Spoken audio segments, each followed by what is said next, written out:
Assalamualaikum warahmatullahi wabarakatuh. Perkenalkan kami dari kelompok 6 yang beranggotakan saya sendiri, Andini Meisya Sriwijayani Suwardi, asal Universitas dari Bangka Belitung, dan yang kedua Asmaul Jauza, dan yang ketiga ada Fitriani. Di sini kami ingin mempresentasikan hasil resume video, hasil analisis video kami mengenai exporting Japan agricultural product to overseas market. Ringkasan video yang menjadi topik pembahasan dalam video yang kami resume yang pertama mengenai sistem pengolahan dan perkembangan ekspor bawang putih hitam. Yang kedua, mengenai perkembangan ekspor jeruk mandarin di Jepang. Yang kita ketahui, bawang putih hitam ini dibuat dengan memfermentasikan bawang putih biasa. Kota Kashiwazaki Seika adalah perusahaan yang membuat bawang putih hitam ini dan menangani semuanya mulai dari produksi hingga pemrosesan dan penjualan sayuran seperti lobak, bawang putih, dan ubi Cina. Tujuan dari ekspor bawang putih hitam ini adalah untuk tidak hanya menjual di dalam negeri, tetapi juga mengekspor lokal seperti negara lainnya, Amerika Serikat, Hong Kong, dan Eropa. Bawang putih yang ditanam di Jepang lebih dari 10 kali lebih mahal dibandingkan dengan bawang putih yang ditanam di Cina. Namun, untuk bersaing di tingkat global dengan mengolahnya dan membuatnya menjadi bawang putih hitam, memungkinkan untuk menjualnya di mana saja di dunia. Bawang putih ini dapat dipasarkan ke luar negeri dan menambahkan varian-varian dan mengelolanya. Tujuan ekspor selanjutnya adalah untuk memasarkan bawang putih hitam ini ke Taiwan dan Taipei. Menurut Presiden Eksekutif Mizuki Kashiwazaki yang menangani penjualan untuk produk, dia merasakan respon yang kuat dari peserta Taiwan untuk bawang putih segar bawang putih yang ditanam di Jepang dengan kualitas bawang putih yang lebih baik. Kemudian sistem ekspor agri-food jeruk. Beberapa perusahaan yang membuka pasar dengan cara berbeda yang diproduksi oleh perusahaan News Corporation Jeruk Mandarin di kota Ekata Prefektur Ahima dan juga melakukan penjualan melalui anak perusahaan lokal di Taiwan. Mereka membuat perusahaan lokal untuk mengimpor produk secara langsung untuk menjaga agar biaya produksi yang mereka hasilkan dan biaya transportasi yang mereka hasilkan tetap rendah. Jadi di sini saya akan menjelaskan faktor-faktor yang mempengaruhi food system di negara Jepang. Dapat dilihat dari berbagai aspek. Yang pertama itu ada aspek ekonomi. Jadi negara Jepang ini melakukan disertifikasi produk sehingga produknya tersebut dapat bersaing di pasar global dan tentunya dapat meningkatkan nilai jual. Sebagai contohnya yaitu bawang putih sebagai bahan dasar pembuatan bawang putih hitam. Memiliki nilai jual yang biasa saja. Akan tetapi jika diolah dan dibuat menjadi bawang putih hitam, itu akan menambahkan nilai jual. Bahkan penjualan bawang putih hitam ini meningkat 6 kali lipat dibandingkan tahun lalu. Yang kedua itu ada aspek teknologi dan inovasi. Strategi Jepang pada beberapa perusahaan yaitu membuka pasar dengan cara yang berbeda seperti yang diproduksi oleh News Corporation Jeruk Mandarin di kota Ekata. Dan mereka juga melakukan penjualan melalui anak perusahaan lokal di Taiwan. Kemudian, perusahaan pertanian Jepang juga memiliki sebuah rumah kaca di pegunungan agar dapat meningkatkan produksi karena musim jeruk itu jatuhnya pada bulan Oktober hingga Januari. Dengan teknik penggunaan rumah kaca ini dapat memungkinkan buah jeruk dapat ditanam sepanjang tahun. Yang ketiga yaitu aspek budaya. Jepang memiliki begitu banyak budaya unik. Mereka menerapkan gaya hidup sehat agar awet muda dan panjang umur. Masyarakat Jepang ini selalu mengkonsumsi makanan yang healthy dan tentunya mereka tidak melewatkan untuk mengkonsumsi buah-buahan. Bahkan mereka memilih buah-buahan ini sebagai cemilan dan pencuci mulut dibandingkan mereka mengkonsumsi makanan yang manis seperti kue, permen, dan snack. Yang keempat itu ada aspek politik. Perhatian pemerintah yang tinggi terhadap pertanian di Jepang. Jadi pertanian di Jepang ini benar-benar diperhatikan oleh pemerintah.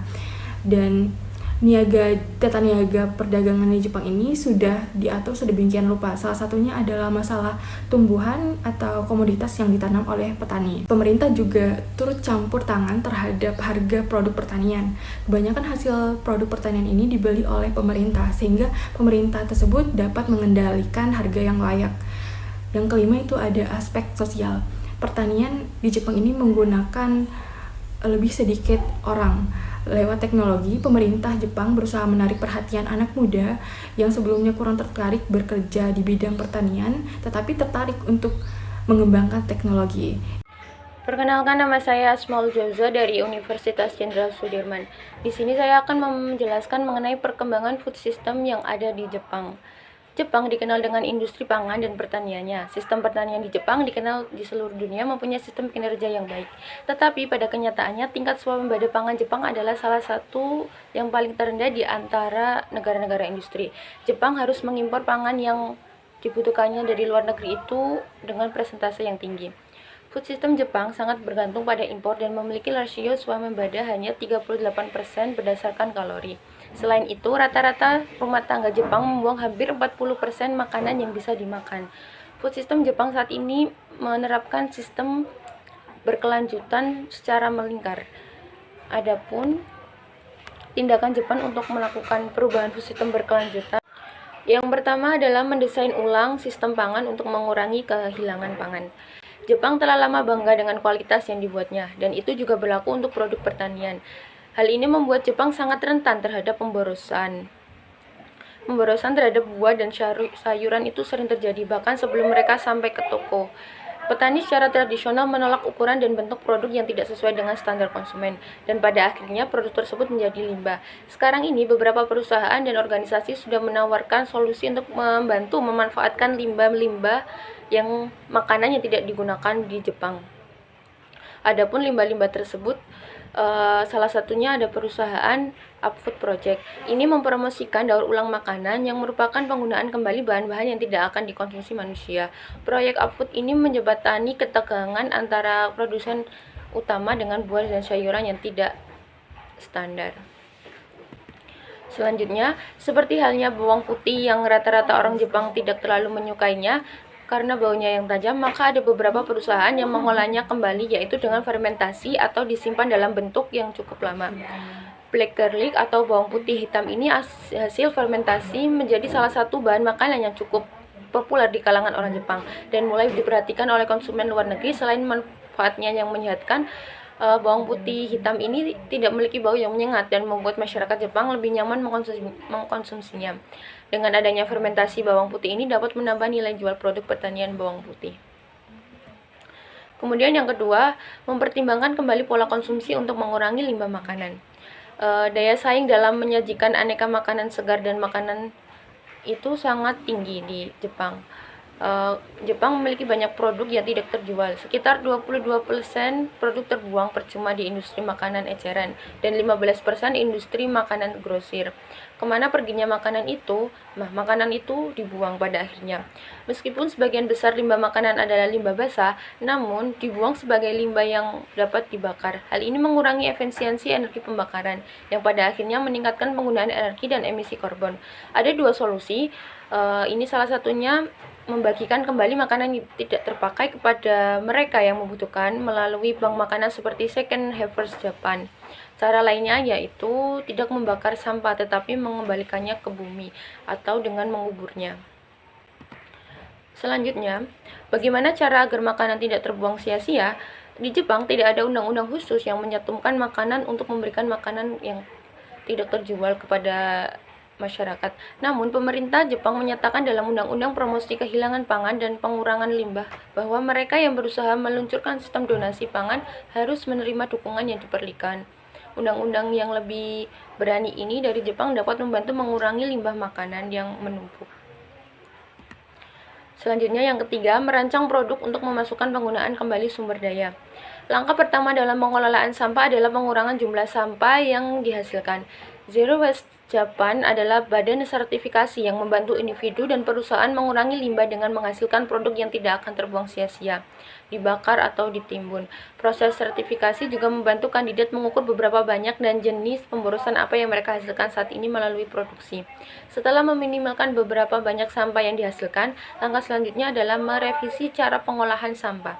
Saat ini sebagian besar limbah makanan dibakar, namun ada beberapa kota dan organisasi di Jepang yang berjuang agar pengomposan dan mendaur ulang limbah makanan mengakar di masyarakat. Berikut merupakan cara pengomposan membuang makanan di dalam tanah. Yang paling sederhana itu menggali lubang sedalam 20 cm di tanah, kemudian buang makanan sisanya ke dalam tanah dan menutupinya dengan tanah. Hal ini akan terurai secara alami dalam seminggu di musim panas atau 2 minggu di musim dingin. Namun jika cara ini tidak sesuai dengan gaya hidup Anda, ada pilihan lain seperti memasang komposter atau pengurai limbah makanan elektrik. Baiklah, sekian dari hasil presentasi dari kelompok kami. Kami tutup dengan wassalamualaikum warahmatullahi wabarakatuh.